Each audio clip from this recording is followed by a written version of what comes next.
Assalamualaikum warahmatullahi wabarakatuh. Kembali lagi dengan saya, Safaatun, TBD 190122 dengan mata kuliah Komunikasi, dosen pengampu Syarifah SST MKM. Di pertemuan kali ini, saya akan membahas tentang pentingnya pemberian informasi dan edukasi di bidang pelayanan darah kepada calon pendonor, dengan tujuan agar kita semua sebagai teknisi pelayanan darah selalu ingat betapa pentingnya pemberian informasi dan edukasi di bidang pelayanan darah kepada calon pendonor. Sebelumnya, kita harus mengetahui apa itu edukasi. Jadi, edukasi merupakan pemberian pengetahuan dan kemampuan seseorang melalui pembelajaran, sehingga seseorang atau kelompok orang yang mendapat pendidikan dapat melakukan sesuai yang diharapkan, dari yang tidak tahu menjadi tahu dan yang tidak mampu menjadi mampu.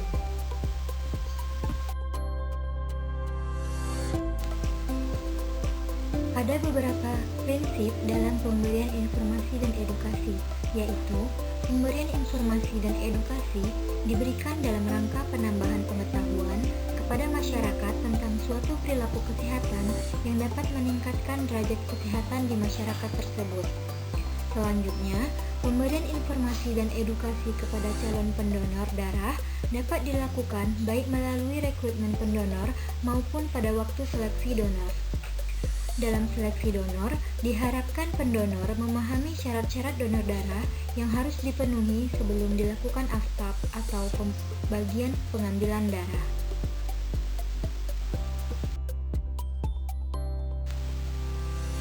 Selanjutnya, ada beberapa poin informasi dan edukasi yang harus diberikan kepada calon pendonor, yaitu yang pertama, memberikan pengetahuan tentang apa itu donor darah serta syarat-syaratnya. Yang kedua, memberitahukan dampak yang ditimbulkan apabila dilakukan pengambilan darah kantong. Yang ketiga, memberitahukan dampak atau manfaat donor darah bagi kesehatan. Dan yang terakhir, memberitahukan dampak atau manfaat donor darah bagi resipien. Ada beberapa media yang dapat digunakan dalam pemberian informasi dan edukasi kepada calon pendonor. Yang pertama, kategori media utama seperti event di lingkup sekolah dan video presentasi. Yang kedua, kategori media pendukung seperti brosur, spanduk, banner, dan lain-lain. Yang ketiga berupa souvenir, yaitu seperti pin, stiker, gantungan kunci, dan lain-lain. Selanjutnya, ada beberapa hal yang harus dilakukan kepada calon pendonor pada waktu seleksi donor darah, yaitu waktu pendonor darah akan mendonorkan darahnya, maka yang pertama dilakukan adalah seleksi pendonor untuk memenuhi syarat-syarat donor. Yang kedua, saat seleksi pendonor, salah satunya dilakukan pemeriksaan kadar hemoglobin dan tekanan darah.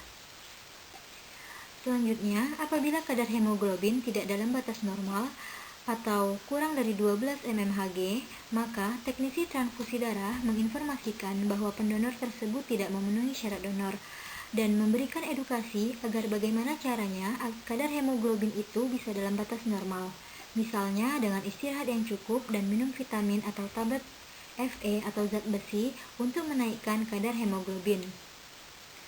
Apabila pendonor itu perempuan, maka diinformasikan juga bahwa sebelum seminggu setelah menstruasi belum boleh mendonorkan darah terlebih dahulu. Kemudian ucapkan dengan kata-kata santun setiap memberikan edukasi kepada calon pendonor.